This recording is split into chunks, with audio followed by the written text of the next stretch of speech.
Good morning, good afternoon, and good evening, and good golly, Miss Molly. Welcome to another in my occasional series, The Underlooked Albums. Today, we will be taking a loving look at the album Angel Station by Manfred Mann's Earthband. Now, way back in May 2020, I did a humorous video about my top 5 talk box songs in rock, and recently, YouTube user Ilrosin2915 pointed out that I had sinfully omitted one of the greatest tracks to use this device, Manfred Mann's Earthband's Don't Kill It Carol. Now, while these lists are just meant to be a bit of fun, it did puzzle me why that track didn't spring to mind at the time, as it's from one of my favourite albums and one that I play often. So to correct that omission, I want to show that album some love and talk about why it's one of my favourites.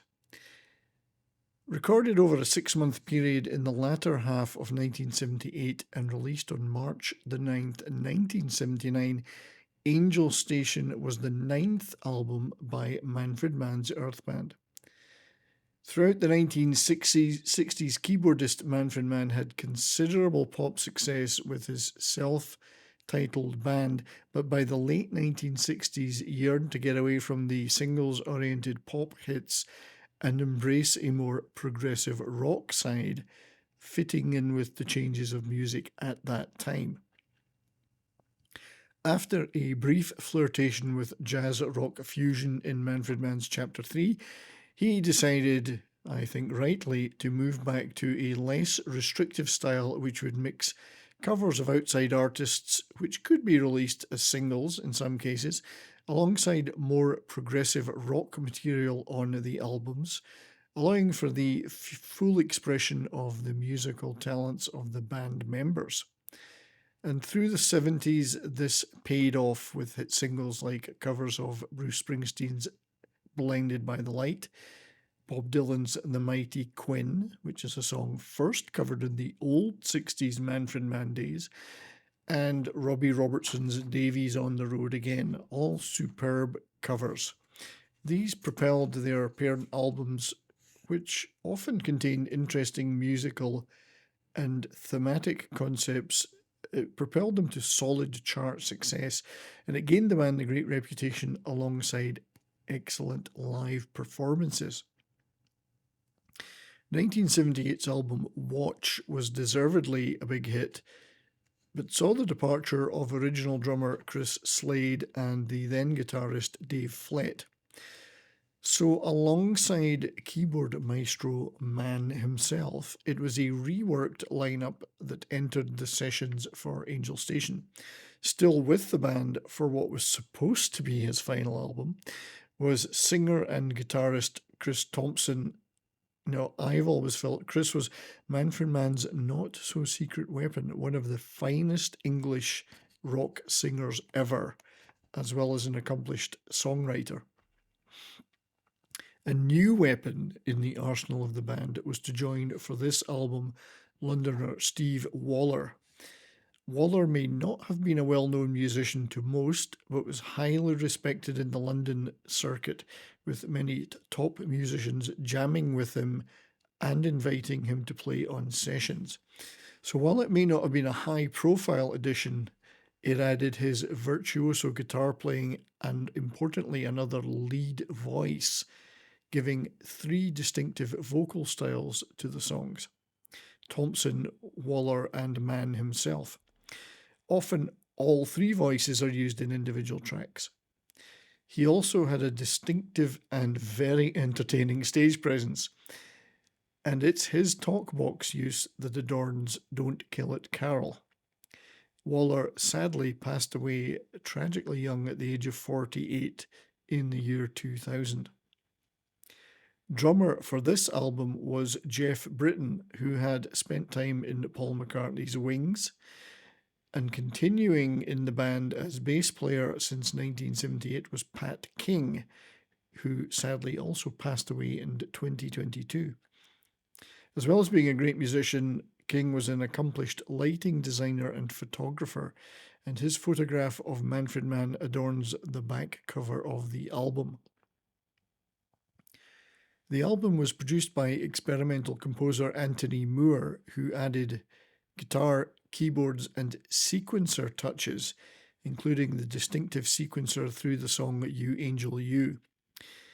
And his contribution gave the album a more up-to-date sound, aligning it a little closer to the feel of European electronic and new wave rather than old school classic rock.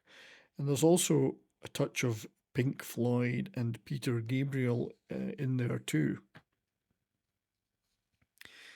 Also assisting with arrangements and writing was Scottish artist Jimmy O'Neill of the band Fingerprints. Now, before we move on to the songs, I want to pay tribute to the wonderful and very distinctive cover art. Photographed by John Shaw and designed by Martin Poole, it is a striking, surreal Art Deco noir. And the upside-down topless bat lady slipped past the censors at the time. But not many fans. Didn't slip by us fans. The upside-down staircase is a nod to the work of MC Escher, one of my favourite rap artists. And it's one of the most interesting album covers ever, in my opinion. But on to the wonderful music. Overall, the album is very atmospheric and emotive. It creates a mood and a feeling that it successfully sustains almost throughout the album. There are recurrent themes, including a 6-note descending pattern that can be heard throughout the album. And 2 tracks also deliberately share the same structure. So overall, an absorbing and beautifully hypnotic feel consistently throughout the album. Now, side 1 of the album kicks off, though, with the 2 singles. Track 1 is perhaps the odd song out in that thematic style. It's a generally very thoughtfully mid-paced album, but the opening track is a dynamic and driving song, Don't Kill It, Carol, written and originally recorded by Scottish folk rocker Mike Heron. Mann and the band do what they do so well with their covers, is totally reinvent them and put their own stamp on it. It's rousing and anthemic. It uses all 3 vocalists, and the contrast, particularly between Waller and Thompson's voices, propel the dynamics. It's got a great talk box and scorching lead guitar from Waller. And for me, some of Mann's best keyboard solos ever are on this track. It's great stuff, and it should have been a top 10 hit everywhere, but it barely scraped the top 40 in the UK. Now, track 2 was the lead-off single, a cover of Bob Dylan's You Angel You. This was another of Mann's inspired cover versions, and this track introduces the descending 6-note theme used throughout the album at the start of the track, along with some great sequencer work and a very funky midsection. And if you don't sing along with this song, there's something amiss. It was a minor hit in the US, Germany, and the UK. Another great cover. Track 3 settles down more into the overall sonic and lyrical theme of the album. Hollywood Town is a cover of a Harriet Shock song, and it has recurring melodic themes with the almost hypnotic drumming is punctuated by startling keyboard and guitar breaks and another plaintive Thompson vocal. Lyrically, it explores themes that recur on the rest of the album, such as loneliness, alienation in a modern cityscape, people searching for human connection, but all with a very catchy vocal riff repeated throughout the song. Track 4 on side 1 is Belle of the Earth, and it again uses the Waller-Thompson vocal dynamic beautifully. At times it's dark, and at other times it's uplifting, and this Mann composition creates a very wistful and again hypnotic and atmospheric mood, and particularly with the use of the sequencers again. Track 5, the last on side 1, is a quirky little band-written instrumental Platform End, featuring some sharp guitar by Waller. It's filler, but without upsetting the balance of the album, and it still continues to incorporate the sonic themes of the rest of the album. Now, on to side 2. The first 3 of the 4 tracks on side 2 totally capture the spirit of the album and almost work as a continuous piece. Track 1 is Angels with a Z at My Gate. Angels at My Gate, it's a hypnotic, moody, and very eerie song. The lead vocals, scorching guitar solos, and the talk box, again, are all courtesy of Waller, but Thompson provides a great background vocal counterpoint throughout the song, and the introspective lyrics continue the spiritual searching theme. Track 2 is You Are, I Am, and it manages the feat of being both uplifting and melancholy at the same time.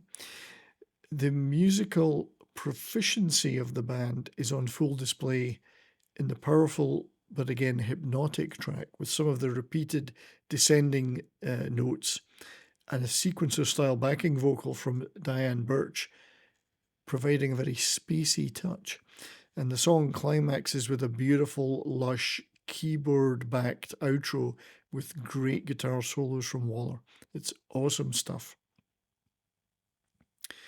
Now, for me, track 3 on side 2 is the cornerstone of the album.